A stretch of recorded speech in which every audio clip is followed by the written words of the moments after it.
వినాయక నిమజ్జనానికి ముందు ముంబైలో మానవ బాంబులు ప్రవేశించారంటూ బెదిరింపు మెయిల్ వచ్చింది.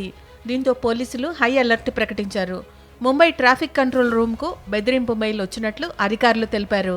మహానగరంలో 14 మంది ఉగ్రవాదులు చొరబడ్డారని, 34 వాహనాల్లో మానవ బాంబులు వేర్వేరు ప్రాంతాల్లో సిద్ధంగా ఉన్నారని మెయిల్లో ఉన్నట్లు చెప్పారు.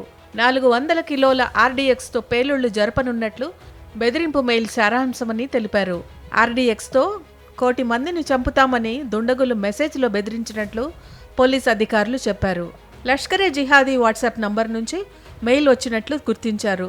పాకిస్తాన్కు చెందిన జిహాదీ గ్రూప్ సభ్యుడినంటూ ఓ వ్యక్తి మెయిల్స్ పంపాడని అధికారులు చెప్పారు. దీంతో హై అలర్ట్ ప్రకటించిన పోలీసులు ముంబై మహానగరంలో బాంబు నిర్వీర్య బృందాలు, డాగ్ స్క్వాడ్లతో తనిఖీలు చేపట్టారు. అనుమానాస్పద వ్యక్తుల కదలికలను గుర్తిస్తే వెంటనే తమకు సమాచారం ఇవ్వాలని పోలీసులు ప్రజలకు విజ్ఞప్తి చేశారు. ముంబైలో అనంత చతుర్దశి శనివారం సెప్టెంబర్ 6వ తేదీన వినాయక నిమజ్జనం జరుపుతారు.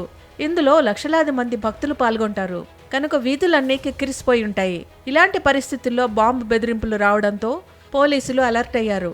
ఎలాంటి వదంతులు, పుకార్లను నమ్మవద్దని ప్రజలకు విజ్ఞప్తి చేశారు.